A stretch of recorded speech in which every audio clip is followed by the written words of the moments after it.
Dans un instant. Alors on sera dans un instant avec le maire de d'Asnières qui s'appelle Manuel Aeschlimann, parce que tout simplement, alors lui il a quand même eu l'idée d'installer le couvre-feu dans cette ville de la région parisienne, à Asnières. Il y a désormais un couvre-feu, mesdames, messieurs. Il nous expliquera pourquoi il a mis ça en place. Est-ce qu'il pense que ça doit être généralisé à l'Île-de-France, à toutes les villes de France? On écoutera ses arguments. Il n'est pas le seul à avoir mis en place un couvre-feu. A tout de suite, on vous attend au 32-16 sur RMC. RMC, midi 14h. Brunet-Neumann. RMC, midi 14h. Brunet-Neumann. Éric Brunet. Laurent Neumann.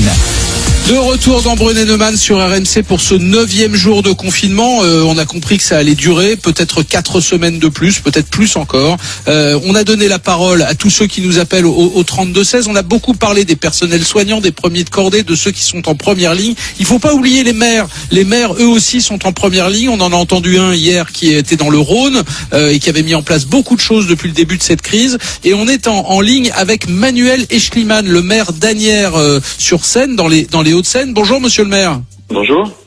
Bonjour, et on vous a appelé aujourd'hui avec Éric Brunet parce que, comme dans 104 autres villes de France, vous avez décidé la mise en place d'un couvre-feu à Asnières. Ça a commencé lundi, je crois, et c'est entre 22h et 5h. Pourquoi cette décision ? Parce qu'on constate que d'abord, effectivement, le confinement tel qu'il a été voulu par le gouvernement est contrôlé par la police municipale, par la police nationale. D'ailleurs, soit dit en passant, la police municipale qui a enfin le droit de mettre des PV, c'était pas le cas la semaine dernière. On s'est battu pour ça, parce que c'est vrai que la semaine dernière, la police municipale, partout en France, avait juste le droit de faire des rapports qui ensuite étaient transmis à la police nationale, qui décidait ou pas de mettre des PV. Donc ça, c'est un élément nouveau lié à l'émergence du coronavirus. Désormais, en France, les polices municipales ont le droit de verbaliser. Alors, elles avaient le droit sur certains sujets, mais pas sur celui-là. Et donc, effectivement, dorénavant, elles ont le droit sur celui-là aussi de verbaliser, ce qui accélère évidemment les procédures, et on n'est pas obligé de passer par la case police nationale à chaque fois. Même si les policiers nationaux sont pleins de bonne volonté, mais enfin bon, voilà, si on peut raccourcir les choses, c'est encore mieux. Et donc, depuis le début de la semaine, là, la police municipale a le droit de mettre des PV dans ce domaine-là aussi, et donc elle le fait. Alors, il y a eu toute une phase de prévention, de pédagogie pour expliquer aux gens toutes les mesures de confinement. Maintenant, on en est passé au stade de verbalisation, parce que je pense que chacun a bien compris ce qu'il devait faire et ne pas faire. Et nous, on est passé à un stade supérieur, sans doute, notamment avec cet arrêté de couvre-feu le soir, de 22h à 5h du matin, parce qu'on voyait encore des gens qui s'attroupaient le soir, avec des prétextes divers et variés, souvent fallacieux. Donc, il reste une possibilité pour ceux qui travaillent de sortir le soir, mais tous les autres, c'est plus possible. Et avec cet arrêté de couvre-feu, comme on l'a pris et comme l'ont pris d'autres villes, il y a un contrôle accru, effectivement, à partir d'une certaine heure. Et c'est efficace, pour l'instant en tout cas. C'est le cas, et on continuera de le développer le temps qu'il faudra. C'est du pragmatisme. Donc, concrètement, monsieur le maire, normalement, pour sortir, mettre le nez dehors, on doit se munir d'une autorisation dérogatoire de sortie. Il y a plusieurs cases à cocher sur cette dérogation. Qui a encore le droit de sortir entre 22h et 5h en période de couvre-feu ? Alors, en l'occurrence, les personnels de santé, évidemment, la police, et puis aussi les personnels qui vont travailler ou qui, notamment, se rendent dans tel et tel établissement, notamment chez les boulangers, les fournisseurs des boulangers, etc. Donc, ça devient très, très limité. Et pour le reste, évidemment, toutes les autres permissions, les joggings et autres balades du soir sont dorénavant interdites. Voilà. Donc c'est assez strict, mais ça permet effectivement d'éviter que ceux qui ont parfois des prétextes fallacieux avec attestation ne les utilisent, parce qu'on voyait effectivement beaucoup de promenades du soir qui n'étaient pas justifiées. Et donc malheureusement, le couvre-feu est le seul moyen d'y mettre fin.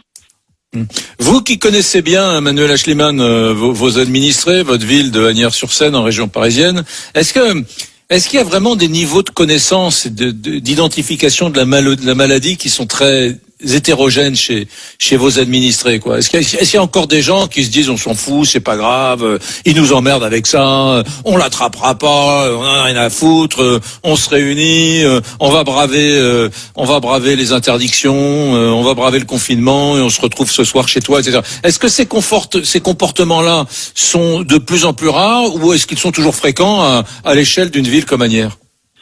Alors ils sont de plus en plus rares, heureusement, mais ils perdurent pour autant. Par exemple, hier soir, notre police municipale a mis un PV de 1500 € à un individu qui était donc récidiviste, puisque la veille il avait déjà bravé effectivement les règles. Et de nouveau hier soir, il a eu un PV à 1500 €. Le premier soir c'était 135 €, hier soir c'était 1500 €. Donc on trouve encore des récalcitrants pour le principe d'être récalcitrants. Des gens qui se rebellent pour le principe de se rebeller, mais ils sont évidemment très très minoritaires, c'est à la marge. Mais l'intérêt du couvre-feu, c'est de justement limiter au maximum cette marge restante, et c'est pour ça qu'on le met en place. Monsieur le maire, une question très innocente, mais est-ce que le couvre-feu à Asnières est utile si dans les villes à côté de la vôtre, je pense à Puteaux, à Saint-Cloud, à Rueil-Malmaison, à Suresnes, il n'y a pas de couvre-feu? Pourquoi le couvre-feu dans une ville et pas dans les autres? Alors à Puteaux, ils en ont mis un en place. Alors voilà, donc faut le savoir. Mais d'autres villes effectivement ne l'ont pas fait. Enfin, Colombes l'a fait également, mais d'autres villes ne le font pas. C'est-à-dire qu'on est là pour régler et régenter les problèmes sur notre territoire communal. Alors c'est toujours pareil, sur toutes ces politiques entre guillemets de sécurité ou apparentées. Les maires ont un certain nombre de pouvoirs qu'on essaye d'utiliser au mieux. Moi, c'est ce que je fais sur Asnières. Donc je dis pas que ce qui se passe dans les villes voisines est sans importance, mais enfin vraiment nous on doit vraiment réglementer ce qui se passe sur notre territoire communal. Donc c'est sûr que j'incite et j'invite tous les maires des villes voisines et alentours à prendre ce type d'arrêté, puisque ça n'est pas liberticide, c'est au contraire un vrai complément aux mesures de confinement décidées par le gouvernement, et ça sera d'autant plus efficace si tout le monde le fait.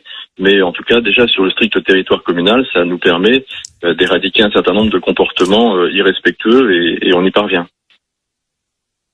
Manuel Aeschlimann, maire d'Asnières-sur-Seine, en région parisienne. 104 villes ont déjà initié ces couvre-feux. Je rappelle qu'il y a plus de 30 000 communes en France, donc c'est très minoritaire pour l'instant. Merci pour cet appel et pour ces explications. Belle journée à vous.